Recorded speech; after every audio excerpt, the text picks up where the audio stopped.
Look, 10 years ago, I decided to start my own business. Started to do a little bit of remodeling, additions, stuff like that. I worked really hard for a couple years to try to grow my business, and I just kept hitting a wall. I kept hitting a wall. I kept hitting a wall, and I couldn't figure out what it was that I was missing in my business that would take me to the next level, or why I couldn't get to the next level. So I started to invest in coaching. This was about 5 years ago now, so I've been doing this for 10 years, okay? So 5 years ago now, I started investing in coaching. I got in front of a lot of really successful business owners. I spent tons of time, tons of money, got in front of a bunch of different guys in a bunch of different industries, most of which not in the blue collar industry, because there's not a lot of guys who are talking about the blue collar industry. I paid a lot of money. We kept going down this road. I kept seeking out different coaches because I just felt like I wasn't getting the information that I could take home and apply to my business that would help get me through that plateau and be able to grow and scale my own business. These guys were all giving me the same information basically, and they just told me to go home, raise my prices, sell more work, do better marketing. But look, after a couple more years of taking their advice and trying to change my mindset and trying to apply that to my business, I just found myself in the same exact spot. It doesn't matter how much work you sell, and it doesn't matter how high you sell the work for.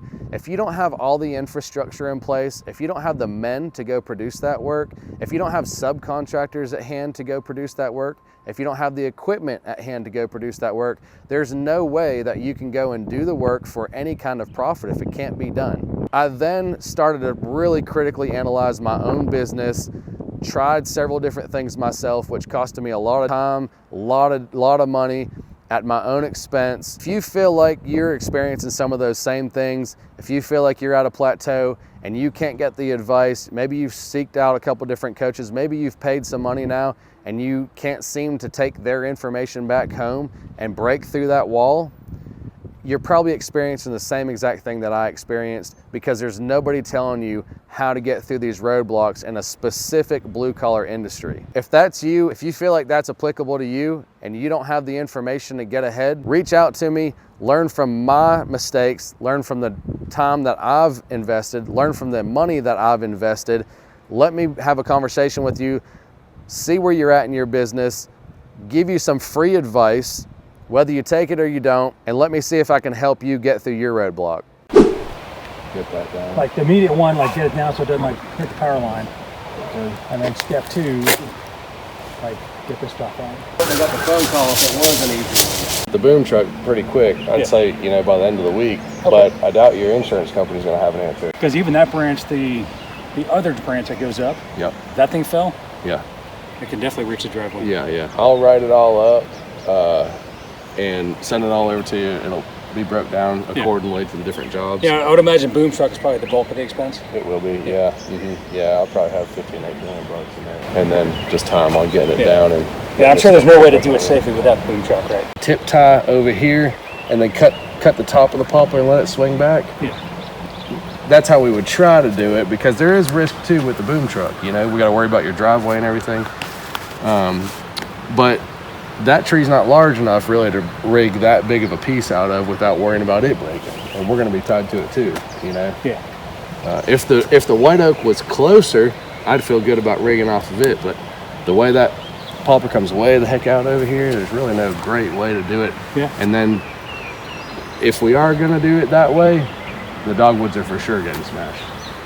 Yeah. I'll write it all up though. I'll write it, planning that the insurance company is hopefully going to pay for all of it and send it over, and I'll call the boom operator, see if I can get him here this week, and we'll just go from there. Somehow, right? Well, we'll probably tip tie the top and pull pressure back while we cut all this, so it don't have an option but to go up. Yeah.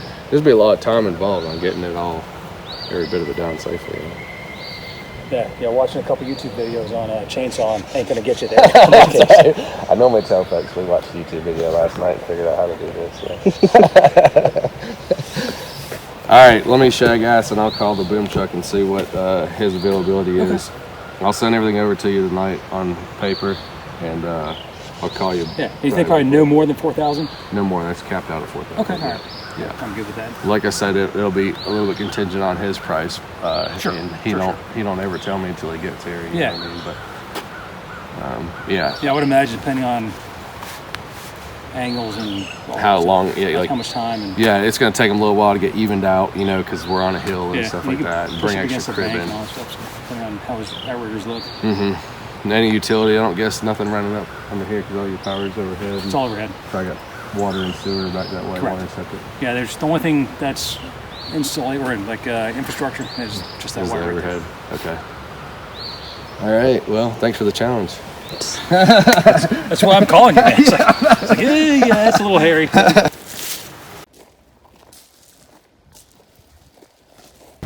Some fun concrete work, ain't it? I bet they don't have servers. Sorry, the person you are trying to reach has a voice. Motherfuckers. I told them to stack all these on these pallets neatly because they all got to go back.